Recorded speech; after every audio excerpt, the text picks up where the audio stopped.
दोस्तों, एक बार फिर पाकिस्तान में महंगाई की ज़बरदस्त मार पड़ रही है और ये मार कितनी ज़बरदस्त है इसका अंदाज़ा आप इस बात से लगा सकते हैं कि तीनों समय आम आदमी जिससे अपना पेट भरता है यानी कि गेहूं, उसकी ही कीमत 60 पाकिस्तानी रुपए प्रति किलो से भी ऊपर जा चुकी है। और अब हालात ये हो गए हैं कि पाकिस्तान को गेहूं जैसा ज़रूरी अनाज ही रूस से इंपोर्ट करना पड़ रहा है। लेकिन यहाँ गौर करने वाली बात यह है कि पाकिस्तान के इस मुसीबत के दौर में उसका सदाबहार दोस्त चीन भी उसके काम नहीं आया, बल्कि भारत का दोस्त रूस उसके काम आया है।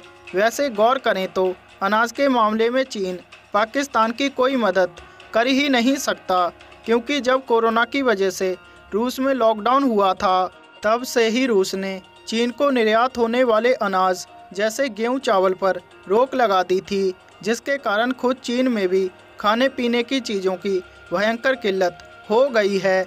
लेकिन पाकिस्तान के तो हालात ये हैं कि अब गेहूं के दाम आसमान छू रहे हैं। पाकिस्तान में अभी गेहूं के दाम 60 रुपये प्रति किलो तक पहुंच गए हैं, जो अब तक का सबसे ऊंचा रेट है। बता दें, पाकिस्तानी मीडिया में छपी खबर के मुताबिक कहा गया है कि पिछले साल दिसंबर में भी कुछ ऐसे ही हालात बन गए थे, जब गेहूं के लिए काफ़ी मुश्किलें पैदा हो रही थीं। लेकिन इस साल फिर अब अक्टूबर में ही वही हाल हो गया है। साथ ही रिपोर्ट में सबसे बड़ा दावा किया गया है कि दिसंबर तक हालात और बिगड़ सकते हैं। ऐसे में अब आप भारत में बिकने वाले आम नागरिकों के लिए 20 से 25 रुपये किलो आटे से अंदाज़ा लगा सकते हैं कि पाकिस्तान का आम नागरिक किस तरह के हालातों का सामना कर रहा होगा, जबकि पाकिस्तान में भारत का 1 रुपया लगभग 2 गुना है। यानी भारत के हिसाब से देखें तो